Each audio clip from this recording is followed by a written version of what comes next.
So, over the past couple of Christmases, I've noticed that the question of whether or not the old Rudolph movie is problematic tends to come up. Now, you would think that since this topic comes up every season, there would be a very hotly debate on both sides. But it's really not. You see, the only people who really care about this are alt-right weirdos who blame SJWs for ruining movies. In reality, people on the left don't really care enough about this movie to talk about it, and the few people who do mention the problematic aspects about it mostly do it in tongue-in-cheek tweets. You don't see anybody making long, in-depth analysis about the politics of Rudolph the Red-Nosed Reindeer, which is why I have decided to do a long, in-depth analysis about the Rudolph the Red-Nosed Reindeer movie. Anyone who's actually mad about Rudolph the Red-Nosed Reindeer being seen as problematic is mostly just creating a fake argument to make SJWs look bad. No matter what argument they make, it ultimately boils down to, you shouldn't analyze kids' movies. So I wanted to go back and look at this movie to see if it had anything thematically that was worth talking about. And oh boy, is there a lot to unpack here. Remember to split this up into a separate part. Instead of starting off with Rudolph, I want to talk about everyone's favorite dentist, Hermie. Yes, that is his name, and yes, it is terrible. On the surface, his story is very typical. Hermie wants to be a dentist, but society dictates that he be a toy maker. It's a classic tale of do what makes you happy. However, it's way more complex than that. You may be familiar with this classic meme that spawned from this film. Why weren't you at elf practice? I find this meme to be hilarious, but in the context of this movie, it implies that being an elf is something that actively needs to be practiced. Part of why this meme took off was how loud and aggressive the head elf is, but just look how he presents himself in front of Santa Claus. Okay, Santa.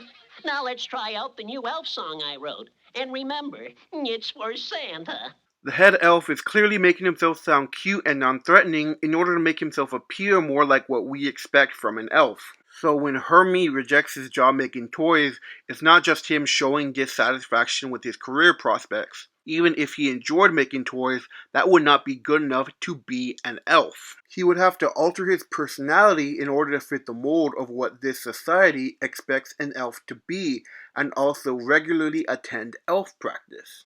Therefore, Hermie deciding to pursue a career as a dentist is a symbol of him rejecting the societal expectations placed upon him due to being born an elf. Hashtag Hermie is trans, don't at me. Add another section here. When it comes to social roles, Rudolph is the opposite of Hermie. While Hermie fits into society but rejects it, Rudolph wants to be a part of this society, but cannot.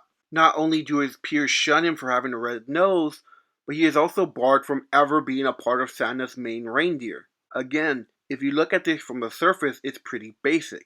Rudolph is being treated poorly because he's different, and that sucks. However, the scene of the reindeer games does something very interesting. It shows us that Rudolph would thrive in this society had he not been born differently. Before going to reindeer school, Rudolph's dad forces him to hide his nose in order to appear normal. By doing so, not only is Rudolph immediately able to make friends, but he also impresses everyone with his incredible flying ability. By all means, he should be able to thrive in this society, but things change when his true nose is revealed.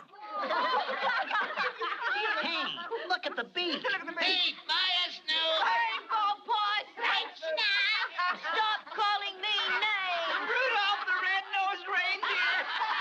Donner, you should be ashamed of yourself. What a pity. He had a nice takeoff, too. People liked Rudolph when they thought he was like them, but not when they found out he was different. It didn't matter that Rudolph was the same person as always. The fact that Rudolph was born differently was the only thing that mattered to them. Hashtag Rudolph is gay, don't at me. Quick side note, I know Rudolph and Hermie's plights aren't necessarily one-to-one parallels to real-world people, but I still think the comparison is still apt. I bring it up because both Hermie and Rudolph represent identities that don't fit society's standards. The film tells us that the only way these two characters can fit into this society is by actively hiding who they are. Hermie by adopting a personality that actively makes him miserable, and Rudolph by hiding a core aspect of his identity in order for his peers to accept him. That can be read as being trans, gay, asexual, non-binary, or really any identity that doesn't conform to the norm. It's way different from the typical be yourself narrative because there are active consequences to being oneself. Hermie and Rudolph being themselves means that they are not welcome in this society, which ultimately forces them out in order to find a place where they're more accepted. As a bisexual living in Texas, I can absolutely relate to this. Can't wait to move a place that's a lot gayer. Part 3. Okay, we're gonna skip forward a bit and talk about the island of Misfit Toys. Something that became apparent to me upon watching this movie again is that a lot of the Misfit Toys would be fine to give to kids. Sure, a train with square wheels would be hard to play with, but a polka-dotted elephant, a Jack-in-the-Box who's named Charlie, these are perfectly functional toys, so why banish them? It felt kind of odd to me, but once I started thinking about the theme of characters being outsiders in their own society, it started to make sense.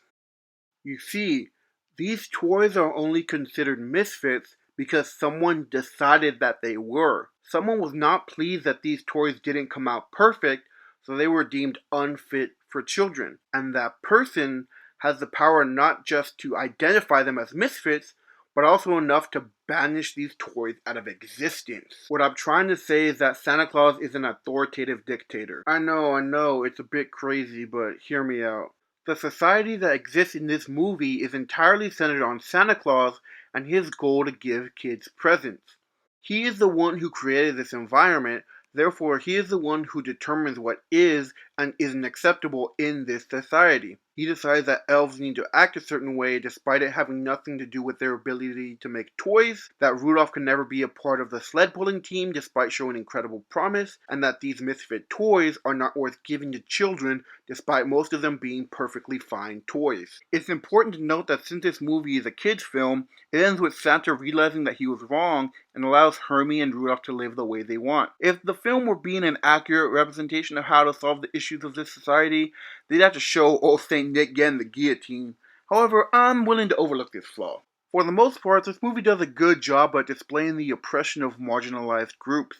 All the misfits in this film always had something to offer, but the society they lived in refused to accept anyone that was different. By the end of the movie, society doesn't just accept them. Rather, society changes in order to include them. Hermie is allowed to pursue a profession that did not previously exist, and the misfit toys are given out to children regardless of their imperfections. Only Rudolph's resolution could have existed in the exclusionary society since his nose made him useful to his oppressor. However, the film made a point to illustrate that being useful mattered less to Santa than being different. Also, that bit was part of the original song, so there's not much you can do there. Conclusion.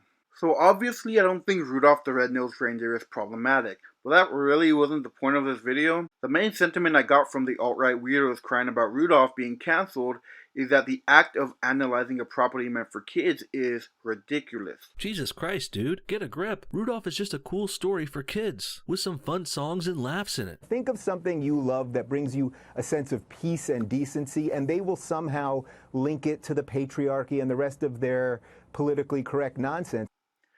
And that is something I do not agree with. This story has obvious messages about being an outsider in a society one was born in, and these messages can apply to many marginalized groups that the alt-right hate.